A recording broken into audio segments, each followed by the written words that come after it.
নদ নদীর পানি বৃদ্ধি ও ভাঙনের খবর জানাতে লালমনিরহাট এবং গাইবান্ধা থেকে আমাদের সাথে সহকর্মীরা যুক্ত হচ্ছেন। আবারও যাচ্ছি সহকর্মী মাহফুজ বকুল এবং আসাদুজ্জামান মামুনের কাছে। শুরুতেই বকুলের কাছে জানবো। বকুল, লালমনিরহাটে কি পরিস্থিতি? পানি কতখানি বৃদ্ধি পেয়েছে? নদী ভাঙনের কোনো কিছু দেখতে পেয়েছেন কিনা?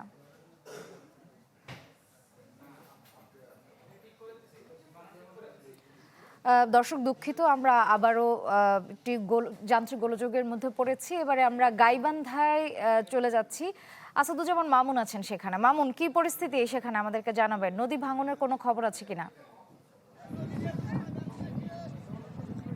হ্যাঁ, এখানে গত ২৪ ঘন্টায় আবারও কিন্তু যমুনা, ব্রহ্মপুত্র এবং ঘাঘর নদীর পানি বৃদ্ধি পেয়েছে এবং তবে ধীর গতিতে বৃদ্ধি পাচ্ছে। তবে করতোয়া নদীর পানি স্থির রয়েছে, পাশাপাশি তিস্তা নদীর পানি আপনার গত এক সপ্তাহ থেকে কিন্তু পানি কমছে। তবে সুন্দরগঞ্জ পয়েন্টে আপনার এই তীব্র নদী ভাঙন রয়েছে এবং নদী ভাঙনের কারণে কিন্তু এখানে আপনার পানি উন্নয়ন বোর্ড জিও ব্যাগ ফেলে কাজ করার কথা বলছে। তবে এখন পর্যন্ত কোনো জায়গায় কিন্তু যে ভাঙন কবলিত এলাকাগুলো রয়েছে, যেমন সুন্দরগঞ্জের লালচামার, পাঁচপীর, ছিচার জায়গায় যে সমস্ত এলাকায় রয়েছে এবং গাইবান্ধা সদরের কামারজানি এবং আপনার ফুলছড়ির এই কঞ্চিপাড়া এলাকায় এবং রেলগেট এলাকায় সহ সাঘাটার যে জায়গায় রয়েছে সেখানে ভাঙন কবলিত রয়েছে। তবে সেখানে তারা যেমনটা পানি যখন বাড়ে তখন কিন্তু একবার ভাঙে, আবার